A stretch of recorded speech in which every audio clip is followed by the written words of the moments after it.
Hello, 441.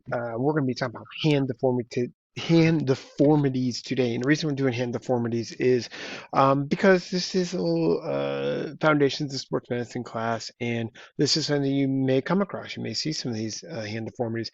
I'm not going to get into a lot of the actual ideology and treatment, etc. That was more for 353 or injury and illness class. This is just more of, from an anatomical standpoint, what are we seeing? So, if you haven't reviewed your hand anatomy, mainly your bony anatomy and your muscle anatomy, especially muscles which cross into the hand, I recommend that you stop this, go back and review that, and or have the textbook out as we go through here, because they're just going to help. So we're going to be going through some deformities, etc. So let's see.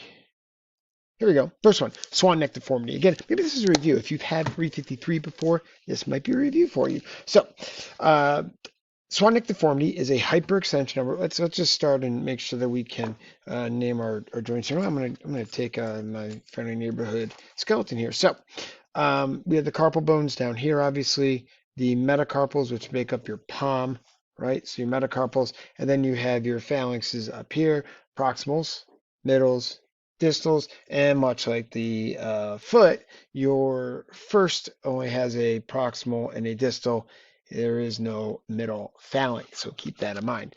So we have all the carpals in here. So what we have with the swan neck, and I can't do this because it's kind of locked in so you can see the picture, but hyperextension. Now, always thinking in anatomical position. So an anatomical position, extension is moving towards the dorsum, flexion is going to be moving towards the palmar.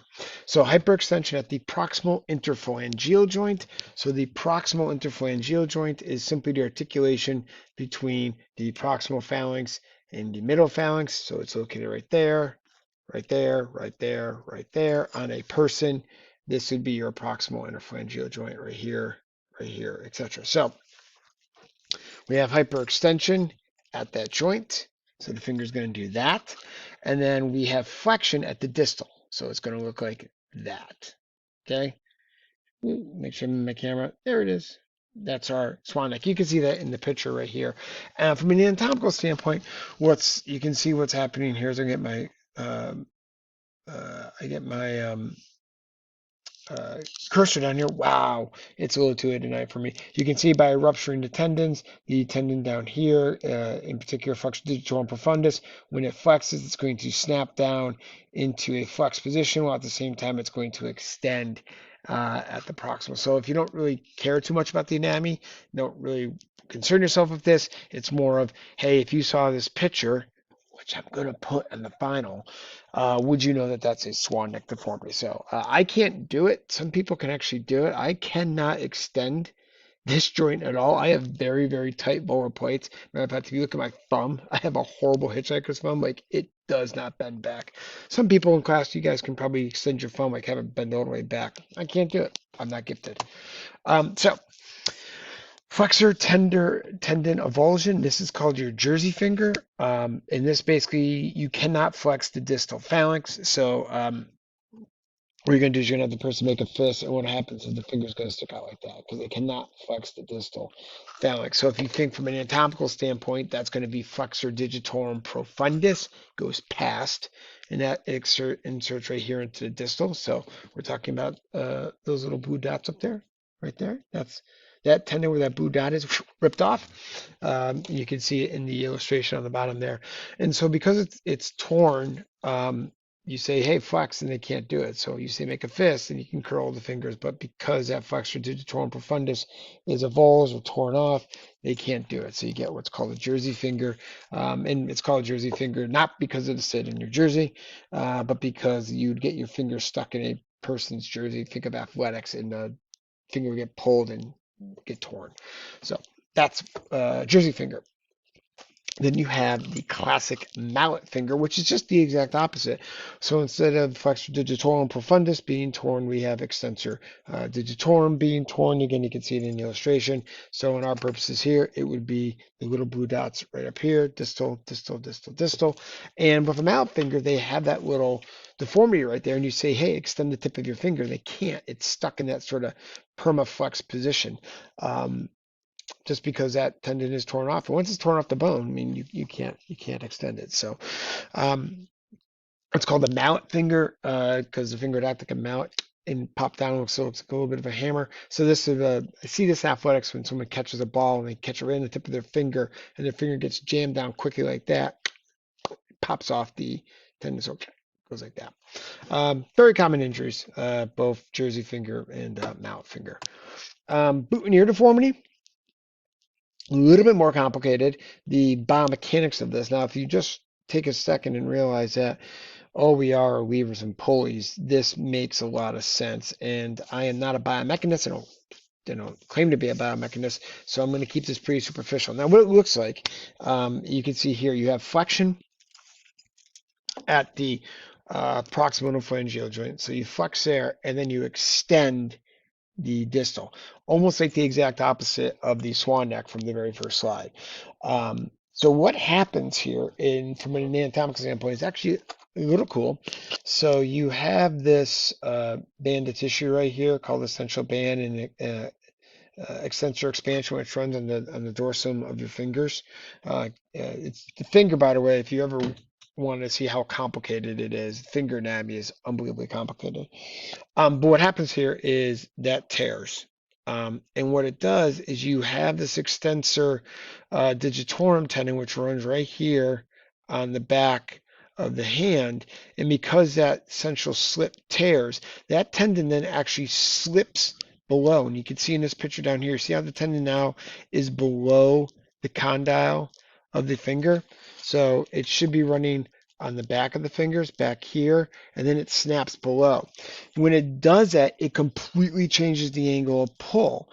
So you would figure that when this tendon, I'm going to see if I get my cursor back, when this tendon is located here and it contracts, it's going to pull the finger back into extension. That's what it should. It's going to pull that finger back.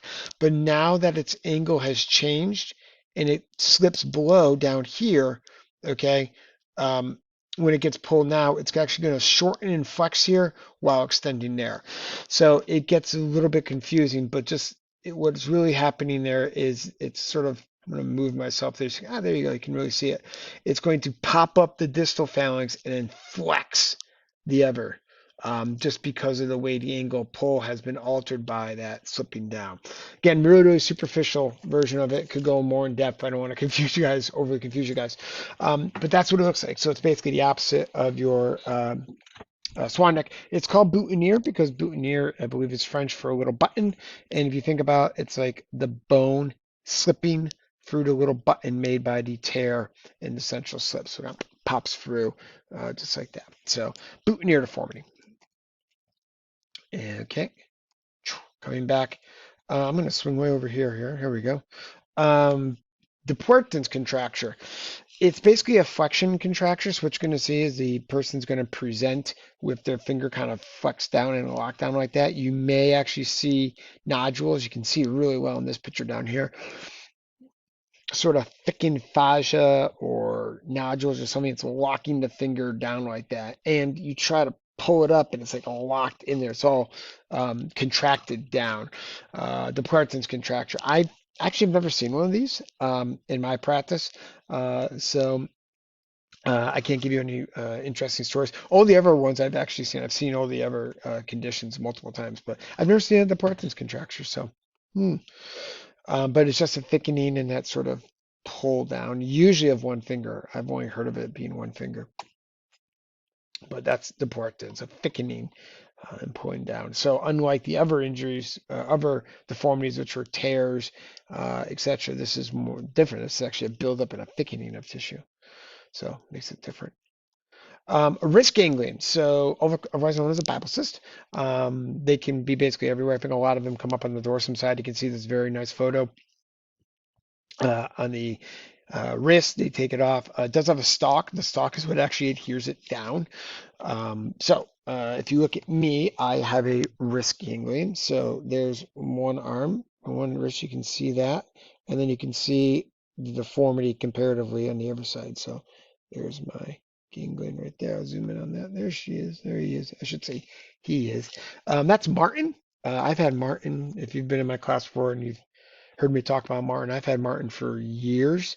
We've been together a very long time. God, I think I got Martin way back when I was in middle school. I think Martin and I started going back together. I'm not going to tell you how old that was. He left me for a little bit. He got smashed and went away for a few years. And then about maybe 5, 6, maybe longer than that, maybe about 8 years ago, he came back. He doesn't cause me any problems. He's my good luck guy. I didn't name him. I forgot even, I don't know who named him, but he is Martin and he's been with me for a long time. But so if you see a wrist ganglion or a Bible cyst, you will get them also on the volar side or the dorsal side. It's called the Bible cyst because one way to get rid of them is to smash them with a big book, and the Bible is obviously the largest book that people had for a very long time. So they just take a Bible and smash it. Um, I have smashed Martin a few times. I've used some of my anatomy and assessment books, and he keeps coming back. I've had him drained or aspirated. He has come back. The only thing I haven't done is what's actually in the picture here, and I haven't had surgery yet. At this point, he hasn't caused me any problems. I don't have any issues with him. So as far as I know, Martin and I are going to be together for a while. But that's a wrist ganglion. Volkmann's ischemic contracture. Ischemic is basically lack of blood flow, and that causes that claw sort of deformity. I have never seen one of these. You have to, I mean, this takes some time to develop. I've never had anyone with this bad that I haven't been able to stop. So I've never seen a Volkmann's, but if you do see someone with this type of contracture, that's basically what it's due to. It's going to usually be secondary to some sort of trauma. So Ape Hand. Now we're going to get into some neurological pathology. So these are issues that the nerve is either damaged or not firing well, and it's causing usually atrophy of the musculature, and that's causing some physical deformity. So the first one is Ape Hand. So if you look at the Ape Hand, the actual Ape Hand picture, you can see the relationship of the thumb to the rest of the palm, and that's basically what you're going to get here, where the median nerve, which is, if we look at our skeleton, median nerve is running right through the middle, so you can see the yellow line. Median nerve runs right through the middle of the palm, right through the carpal tunnel, and that gets injured some way, shape, and form, and pulls the thumb in like that. You can see it better in the picture, but that's Ape Hand. The thumb gets kind of pushed in because of a median nerve issue. Then you have your Bishop's deformity, Benedict's deformity, has like 1,000 names, and ulnar claw. Now, there's a lot of debate on these two, so I'm going to try to keep it as simplistic in a way I was classically taught. But there is a little bit of, not controversy, but a little differences here. So the BD is Bishop's deformity. Again, that's a median nerve issue. And what happens here is you ask the person to make a fist. And when they make a fist, they can only get the fourth and fifth finger to curl down because the median nerve has impacted their ability to actually curl their second and third finger. So you ended up with this, and this is why they call it the bishop's deformity, because that's what bishops would do, and they would bless the masses. So say, hey, make a fist, and they can make the fist, but they can't curl these down because the nerve has is disrupted and just it's not firing those fingers. Again, compare that to the Puertas contracture, which is different. That's a contracture, that's a thickening, actually pulling it back like that. This is the inability due to a neurological issue that they can't actually flex these two fingers. Now, the difference with ulnar claw is it's ulnar nerve. And it's going to look somewhat similar. You'll get a lot of people with ulnar claw that actually will look very similar like this. The difference that I've been classically taught is that the ulnar claw is going to have a little bit of hyperextension associated with it, whereas Benedict is just more of a straight. They can't make a fist. Ulnar claws, you kind of get that extension aspect. And that's because these ulnar intrinsic muscles, intrinsic meaning inside the hand, they're atrophied due to the ulnar problems, and it's causing that sort of atrophy and pulling in that way. So even though they look really similar, Bishop's deformity is due to the inability to flex those fingers due to a median nerve, and ulnar claw is due to an ulnar nerve issue causing that sort of hyperextension and flexion deformity go with them. Again, if you happen to see these, it's interesting, and you should now have a better idea based on anatomy, etc. And while I have you